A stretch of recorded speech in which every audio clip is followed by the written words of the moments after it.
ఒక వారం రోజులుగా నా మీద కొన్ని ఛానళ్ళు కానీ పేపర్లు కానీ కొంతమంది కానీ రకరకాలు మాట్లాడటం జరుగుతూ ఉంది. శ్రీకాంత్ రెడ్డి ఒక కన్ఫెషన్ రిపోర్ట్ ఇచ్చాడు. ఆ కన్ఫెషన్ రిపోర్ట్లో శ్రీకాంత్ రెడ్డి నేను కలిసి చేశాము, కొన్ని ఆస్తులు పెట్టారు. ఆ ఆస్తులు ఈ క్వార్ట్స్లో వచ్చిన డబ్బులతో శ్రీకాంత్ రెడ్డి నా బినామీ అని చెప్పి కొన్నారు అని చెప్పడం కూడా జరిగింది. నిజంగా పోలీసులు కానీ లేకపోతే ఆ ఇన్ఫర్మేషన్ ఇచ్చిన పాపం ఆ పోలీసులకు ఇన్ఫర్మేషన్ ఇచ్చిన నాయకులకు కానీ ఒక కన్ఫెషన్ రిపోర్ట్ రాయించేటప్పుడు కన్ఫెషన్ రిపోర్ట్ ఇచ్చి బలవంతంగా సంతకం జడ్జి ముందు కూడా చెప్పడం జరిగింది. ఏ విధంగా సంతకం పెట్టి రాయించేటప్పుడు కనీసం నిజాలు లేదంటే వాస్తవానికి దగ్గరగా అయినా ఒక రిపోర్ట్ రాయించాలి. సరే, మంచో చెడో అందరికీ ఈ జిల్లాలో ఉన్న ప్రతి పార్టీకి తెలుసు, ప్రతి ఒక్కరికి తెలుసు. ఇదే ఛానళ్ళు ఏదైతే ఈరోజు నా మీద రాస్తా ఉన్న పేపర్లు కానీ ఛానళ్ళు కానీ ఆ రోజు కోడే కూశారు. ఏమని? అనిల్ రెడ్డికి వ్యతిరేకం, అనిల్కి గోవర్ధన్ రెడ్డికి పడట్లేదు, అనిల్కి పలానోళ్ళకి పడట్లేదు, వాళ్ళందరూ ఒక్కటయ్యారు, అనిల్ని ఇది చేస్తారు అది చేస్తారని రాశారు.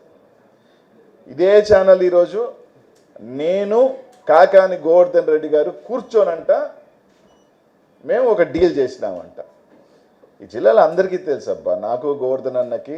సరే, అది మంచా చెడ గత 5 సంవత్సరాలు ఉప్పు నిప్పులాగా కనీసం ఆయన గడప కూడా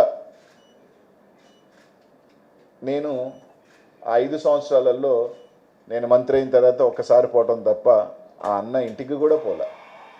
సరే, మా మధ్య ఉన్న చిన్న చిన్న మనస్పర్ధలు దూరం కావచ్చు, కొంతమంది దాన్ని పెంచడం కావచ్చు, కారణాలు ఏదైనా కావచ్చు. ఆ రోజుల్లో అంత మేము ఉంటే ఆ రోజు ఈరోజు పార్టీ మారి పెద్ద పెద్ద నీతులు మాట్లాడుతున్న వాళ్ళందరూ కూడా గోవర్ధన్ అన్నతో కలిసి గోవర్ధన్ అన్న దగ్గరికి ఉన్న చెప్పుడు మాటలు చెప్తూ నా మీద చెవులు కొరుగుతూ అక్కడ ఉన్న వాళ్ళు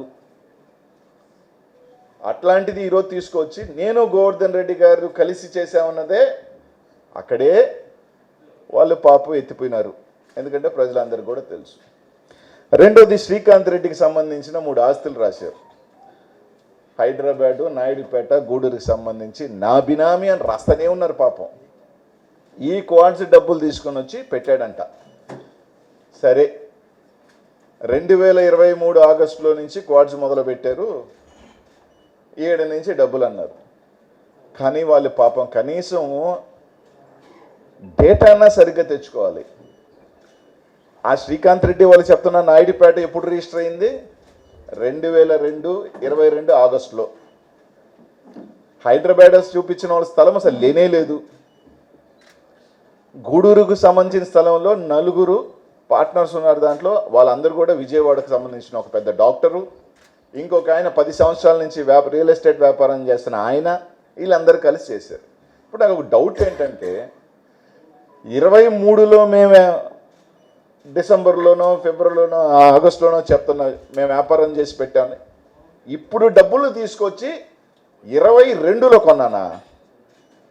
అంటే ఇదేమన్నా అరే 23లో డబ్బులు వచ్చినాయి, టైం ట్రావెల్ ఆదిత్య 3 స్టేజ్ సిగ్నల్లో ఒక టైం మిషన్కి వెనక్కి వెళ్ళి నేను అప్పుడు కొన్నామా?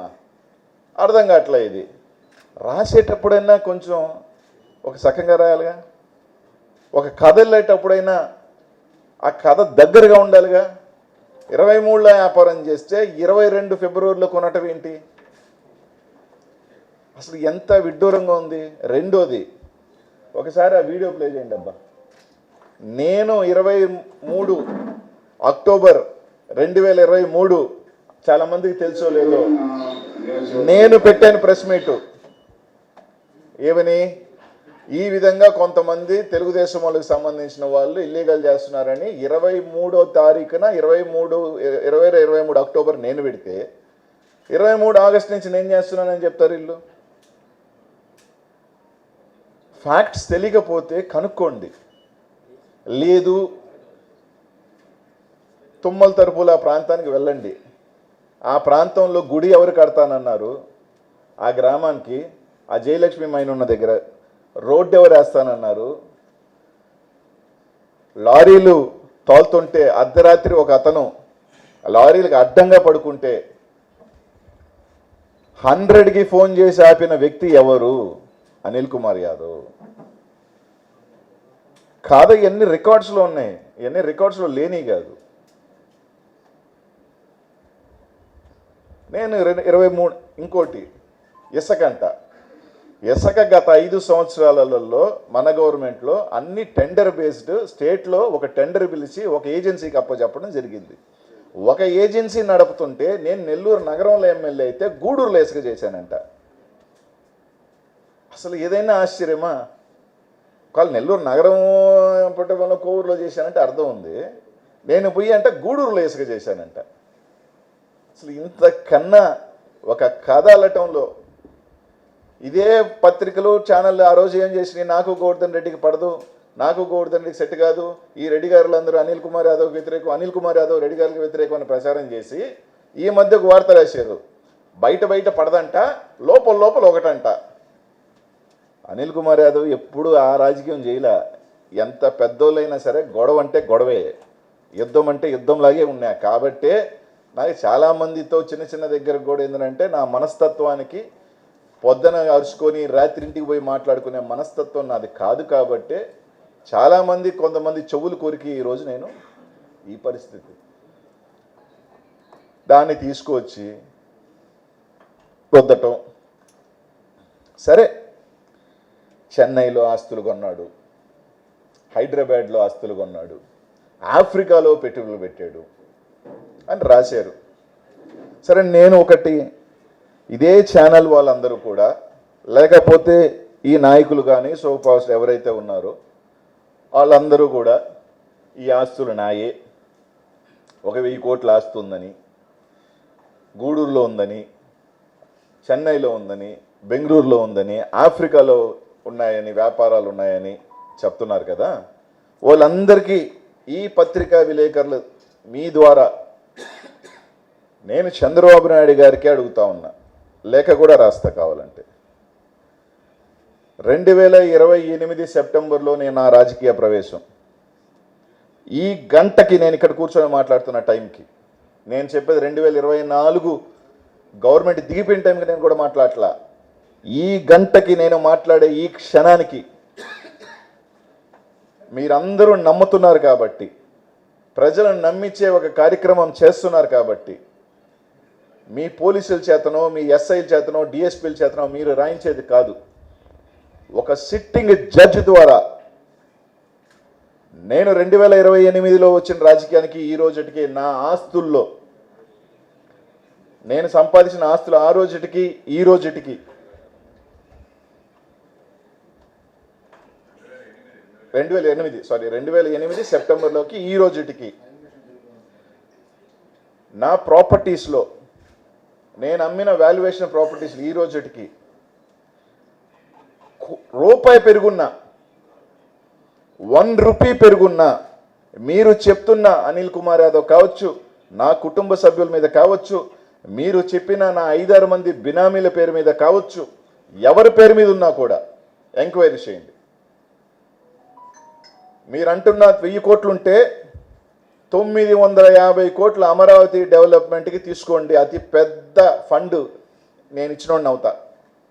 ఒక 50 వరకు నాకు ఇన్ని దాంట్లో, అది కూడా మీ దయ ఉంటే 1000 కూడా కాబట్టి తీసుకోండి, ఇబ్బంది ఏం లేదు నాకు. ఒకవేళ ఏమన్నా కనికరం వరే లేదు రైడ్ దగ్గర అనుకోని అనిపిస్తే ఒక 50 కోట్ల వరకు ఇండాయా, నాకు ఖర్చులు ఎక్కువ ఉన్నాయా, వేయించండి. ఈ రాష్ట్రంలో ఒక పాలసీ తీసుకొద్దాం. నాకు చాలామంది రాజకీయాలలో ఉన్నప్పుడు సహాయం చేయకుండా ఉండరు, సహాయం చేసుంటారు, చేశారు కూడా. కానీ రాజకీయాలలో ఉన్నప్పుడు మన దగ్గరికి చాలామంది సహాయానికి వస్తారు. నేను ఆస్తులు కూడా కట్టుకోలే, నాకు ఎవరైనా 10 మంది సాయం చేసుంటే నా కిందున్న వాళ్ళకో ప్రజలకో సాయం చేశానే తప్ప, నేను నా కుటుంబ సభ్యులు నా బిడ్డలు బాగుండాలా అని చెప్పి నేను ఎక్కడ మీరు చెప్పినట్టు చెన్నైలోను 50 కోట్ల ఇల్లులో, లేకపోతే ఆఫ్రికాలో పెద్ద మైన్లో, లేకపోతే పెద్ద బిల్డింగ్ కాంప్లెక్స్ నేను కట్టలా. ఈ రోజుది కూడా నేను చెప్తున్నాను కదా, రైట్, నాకు ఈరోజు పవర్ లేదు, నేను ఎమ్మెల్యేని కాదు.